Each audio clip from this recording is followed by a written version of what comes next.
1954 मा दुईजना न्युरोलोजिस्टहरूले हाम्रो दिमागमा यो क्रेभिङ र डिजायरले कसरी काम गर्छ त भनेर चाहिँ रिसर्च गरे।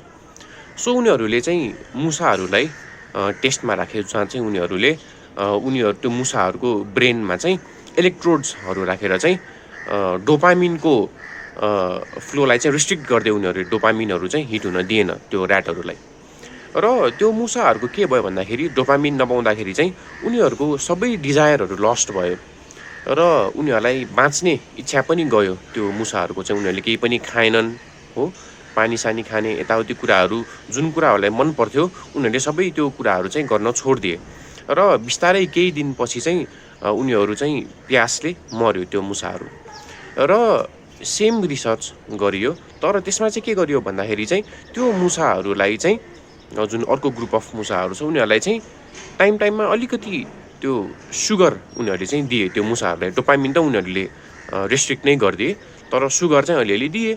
र त्यतिखेर कस्तो भन्दाखेरि जब त्यो सुगर पाए त्यो मुसाले, त्यो मुसाहरूले चाहिँ त्यो जुन सुगर पाइसकेपछि जुन एक्साइटमेन्ट हुन्छ त्यो त पाए उनीहरूले, तर जुन नेक्स्ट टाइम फेरि त्यो सुगरको लागि चाहिँ उनीहरूले डिजायर गरेनन्। सो त्यो भयो डोपामिनको कारणले गर्दाखेरि चाहिँ त्यो कुनै पनि एक्सनले गर्दाखेरि जुन प्लेजर पाइन्छ त्यो त पायो त्यो मुसाले, तर त्यो एक्सन फेरि गर्ने जुन डिजायर हुन्छ त्यो पाएन। सो सिमिलर एक्सपेरिमेन्ट गरे उनीहरूले, तर ठ्याक्क अपोजिटवाला। अर्को ग्रुप अफ मुसाहरूमा चाहिँ के गरे भन्दाखेरि डोपामिनको स्पाइकहरू दिए उनीहरूलाई। जब त्यो मुसाले चाहिँ एउटा प्वालमा आफ्नो नोज चाहिँ पसाउँथ्यो त्यतिखेर उनीहरूले त्यो डोपामिन स्पाइक गरिदिए।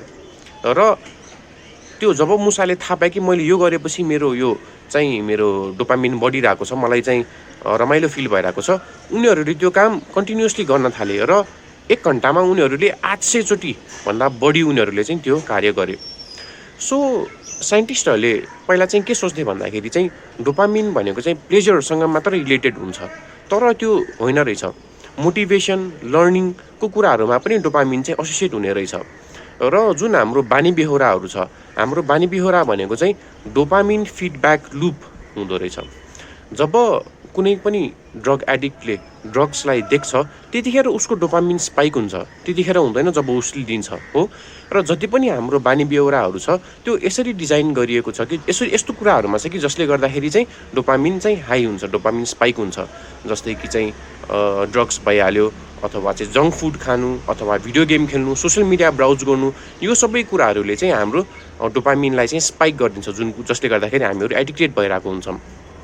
र यदि हामीले एउटा चार्ट हेर्ने हो भने, जस्तै हामीले पहिला कुरा गरेको थियौँ, कुनै पनि बानी बेहोरामा 4वटा कुरा चाहिँ एसोसिएट हुन्छ: क्यु, क्रेभिङ, रेस्पोन्स र रिवार्ड। जब तपाईँले कुनै एउटा एक्सन गर्नुहुन्छ, बानी बेहोरा भनेको आखिर किन हो त, कुनै नै एक्सन चाहिँ कन्टिन्युसली चाहिँ रिपिट गरियो हो। सो जब तपाईँले कुनै फर्स्ट टाइम एउटा काम गर्नुहुन्छ तपाईँले त्यसको पक्कै पनि रिवार्डको बारेमा त थाहा हुँदैन। जब तपाईँले कुनै एउटा रिवार्ड पाउनुहुन्छ त्यतिखेर तपाईँको डोपामिन स्पाइक हुन्छ। र जब सेकेन्ड टाइम अब तपाईँले त्यो रिवार्ड पाउँछ भनेर थाहा भइसक्यो यस्तो खालको हुन्छ भनेर, जब सेकेन्ड टाइम तपाईँले त्यो काम गर्न लाग्नुहुन्छ, तपाईँले जब त्यो रिवार्डको क्रेभ गर्न थाल्नुहुन्छ, जब तपाईँ त्यो रिवार्डको डिजायर गर्नुहुन्छ त्यति बेला नै तपाईँको डोपामिन स्पाइक भइसकेको हुन्छ। तर जब तपाईँले त्यो रिवार्ड पाउनुहुन्छ त्यतिखेर डोपामिन स्पाइक हुँदैन। र कुनै सिनेरियो यस्तो भयो कि तपाईँले रिवार्डको लागि एन्टिसिपेट त गर्नुभयो हो, तपाईँको डोपामिन त्यतिखेर नै स्पाइक भइसक्यो, तर तपाईँले त्यो रिवार्ड पाउनु भएन भने के हुन्छ, तपाईँको डोपामिन चाहिँ ड्रप हुन्छ डिसअपोइन्टमेन्टको कारणले गर्दाखेरि। अनि नेक्स्ट टाइम तपाईँले चाहिँ त्यो काम गर्नको लागि खासै तपाईँले त्यति इच्छा हुँदैन। र अर्को केही सिनेरियो कस्तो भन्दाखेरि तपाईँले कुनै कुरा इच्छा गर्नुभयो त्यतिखेर तपाईँको डोपामिन स्पाइक भयो, तर तपाईँको टाइमली त्यसको रिवार्ड आइपुगेन, रिवार्ड आउनलाई ढिलाइ भयो, तर पछि चाहिँ के भइदियो, त्यतिखेर चाहिँ तपाईँले रिवार्ड पाउनुभयो। सो त्यतिखेर के हुन्छ, तपाईँको डोपामिन तल त झरेको थियो डिसअपोइन्टमेन्टले गर्दाखेरि, तर जब तपाईँले त्यो रिवार्ड पाउनुहुन्छ अलिकति ढिलाइपछि, त्यसपछि तपाईँको डोपामिन फेरि स्पाइक हुन्छ र तपाईँको दिमागले के भन्छ, ए देखिस् त राइट थिइस्, सो नेक्स्ट टाइम पनि गरे यो भनेर चाहिँ तपाईँको दिमागले भन्छ। सो डोपामिनले यसरी हाम्रो ह्याबिट्सहरूमा चाहिँ खेल खेल्छ। र यसको एउटा म तपाईँलाई इक्जाम्पल दिन्छु।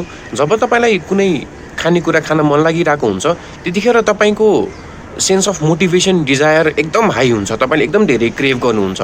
तर जब तपाईँले त्यो खानेकुरा खानुहुन्छ तपाईँलाई त्यति धेरै सेन्स अफ सेटिस्फ्याक्सन तपाईँले पाउनु भएको हुँदैन कि जब तपाईँले त्यो क्रेभिङको बेला चाहिँ तपाईँले पाउनुहुन्छ।